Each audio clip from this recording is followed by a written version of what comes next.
ఏమనుకుంటారు మన గురించి? ప్రపంచం ఏమనుకుంటుంది? ఇంత ఇంటాలరెన్సా? ఇంత అసహన వైఖరా? ఇది ప్రజాస్వామ్యం గౌరవమేనా? ఇది ప్రజాస్వామ్యాన్ని గౌరవించే పద్ధతేనా? డెమోక్రాటిక్ లక్షణమేనా ఇది? ఏ రకంగా ఇది ఎట్లా ఎట్లా ఎట్లా ఎట్లా ఎట్లా సాధ్యమవుతుంది అధ్యక్ష? ఏ విధంగా మంచిది అవుతుంది?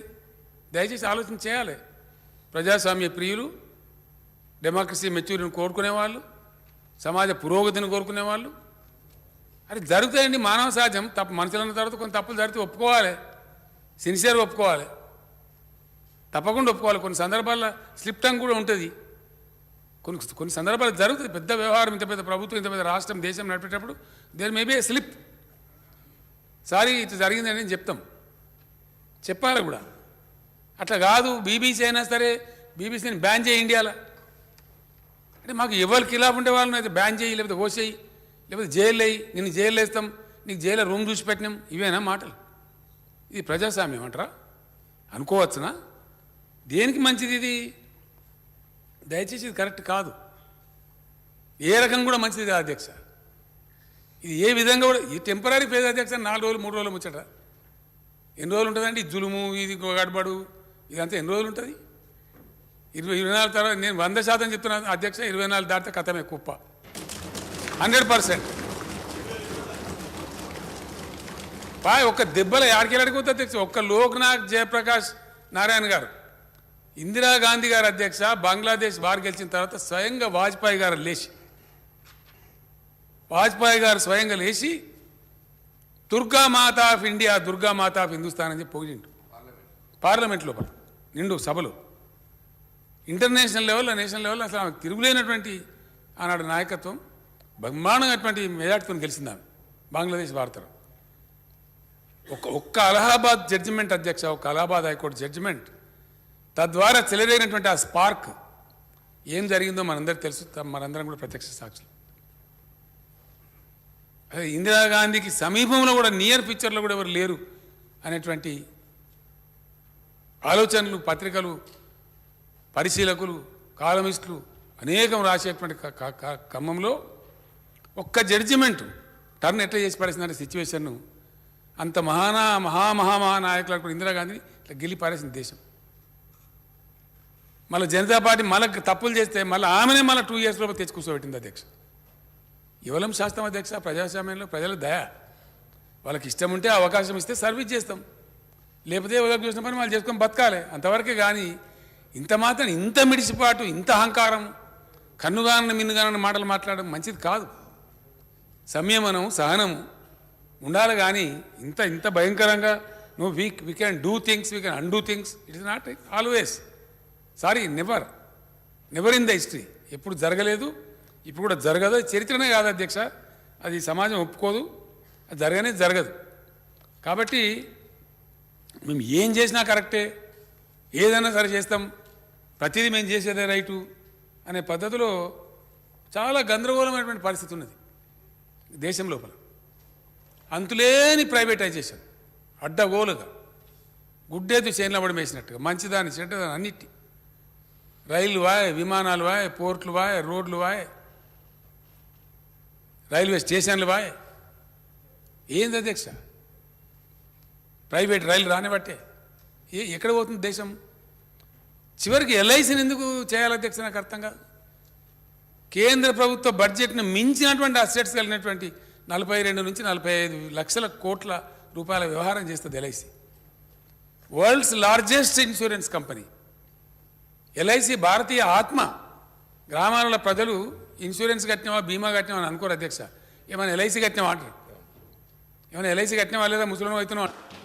గౌరవ ముఖ్యమంత్రి గారు. స్పీకర్ సార్, ఒక మంచి ఉద్దేశంతో తెలంగాణ ప్రజల తరఫున ఈ సభ ఏకాభిప్రాయంతో మన హక్కులను సాధించుకోవడానికి, మన అనుమతులు తీసుకొచ్చుకోవడానికి, మన నిధులు రాబట్టుకోవడానికి, ఒక మంచి సాంప్రదాయం నెలకొల్పడానికి చర్చ ప్రారంభించినాం.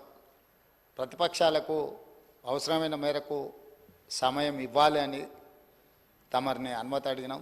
తమరు కూడా పెద్ద మనసుతో ఈ చర్చకు అనుమతి ఇచ్చింది. అయితే ఈ చర్చను దుర్వినియోగం చేసి సత్యదూరమైన అంశాలను ఇక్కడ ప్రస్తావించి చేసిన పాపాలను అన్నిటిని కూడా కప్పిపుచ్చుకోవడానికి 100 ఎలకలు తిన్న పిల్లి తీర్థయాత్రలు పోయి అన్నీ మాఫైనాయని వెనకటికి చెప్పినట్టుగా వారి ప్రసంగాన్ని చూస్తే అర్థమవుతుంది అధ్యక్ష. వారేదో వీరోచితంగా పోరాటాలు చేసినట్టు, ఆ పోరాటాలతో ఢిల్లీ దద్దరిల్లినట్టు, తద్వారా ఈ తెలంగాణ రాష్ట్రం ఎక్కడికో ఆకాశంలోకి అభివృద్ధిని తీసుకెళ్ళినట్టుగా ప్రజల్ని తప్పుదోవ పట్టించే ప్రయత్నం చేస్తున్నారు.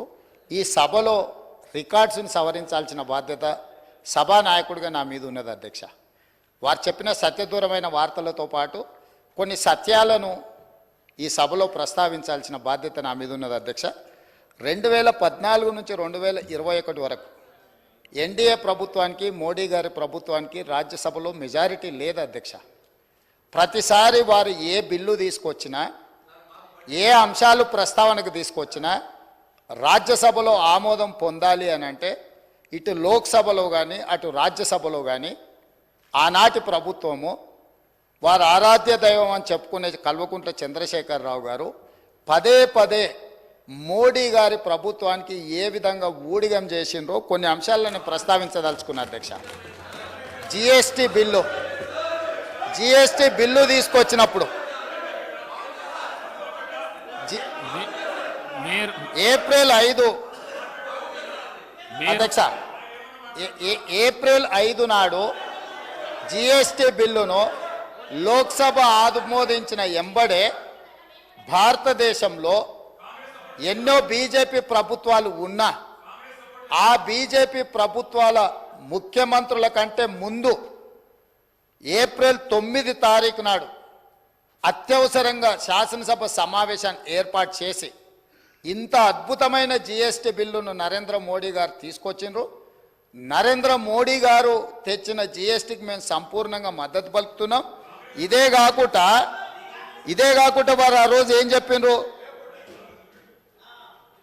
ఈ బిల్లుల మీద మోడీ గారిని ప్రశ్నించడానికి కాంగ్రెస్ పార్టీ ప్రయత్నం చేస్తే ఆ రోజు ఏమన్నారు ఇక్కడ కూర్చున్న కల్వకుంట్ల చంద్రశేఖరరావు గారు, ప్రధానమంత్రిని మీరు నిలదీసినట్టు ఈ సభలో మాట్లాడతారా, మీరు మాట్లాడడానికే వీల్లేదని చెప్పి కాంగ్రెస్ సభ్యులను దబాయించి జిఎస్టీ బిల్లుకు 100% అక్కడ రాజ్యసభలో లోక్సభలో మద్దతు పలకడమే కాకుండా ప్రత్యేక శాసనసభ సమావేశాలు ఏర్పాటు చేసి సంపూర్ణంగా నరేంద్ర మోడీ గారికి మద్దతు పలికినరు. Point number 1.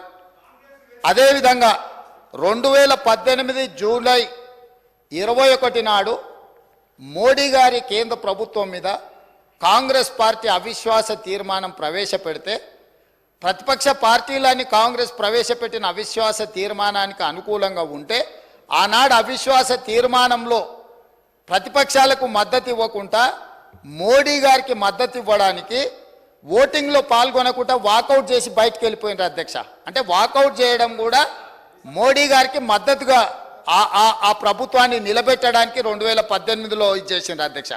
అదేవిధంగా రైట్ టు ఇన్ఫర్మేషన్ యాక్ట్, అసలు ఈ దేశంలోనే సమూలమైన మార్పులు, పారదర్శకమైన పరిపాలన అందించడానికి ఆనాడు యూపీఏ ప్రభుత్వం మన్మోహన్ సింగ్ గారు ప్రవేశపెట్టిన ఆర్టీఐ యాక్టును తూట్లు పొడచడానికి 2019 జూలైలో ప్రవేశపెట్టిన సవరణ బిల్లుకు కంప్లీట్గా రాజ్యసభలో మెజారిటీ లేకపోతే 240 రాజ్యసభ ఎంపీలు ఉంటే 113 మంది మాత్రమే బీజేపీకి ఉంటే ఆ రోజు ఆ బిల్లును ఆమోదించుకోవడానికి టీఆర్ఎస్ రాజ్యసభ సభ్యులు జోగినిపల్లి సంతోష్ కుమార్ గారు ప్రత్యేక విమానం వేసుకొని రాజ్యసభలో పాల్గొని ఆర్టీఐ సవరణ చట్టానికి ఓటేసిన మాట వాస్తవం కాదా? అంటే టీఆర్ఎస్ రాజ్యసభ సభ్యుడు ప్రత్యేక విమానంలో వెళ్ళి అక్కడ నరేంద్ర మోడీ గారికి మద్దతు పలికింది. ఆ పార్టీ అధ్యక్షుడు ఆనాటి ముఖ్యమంత్రి చంద్రశేఖరరావు గారు అనుమతి లేకుండా చేయగలడా సాహసం అధ్యక్ష?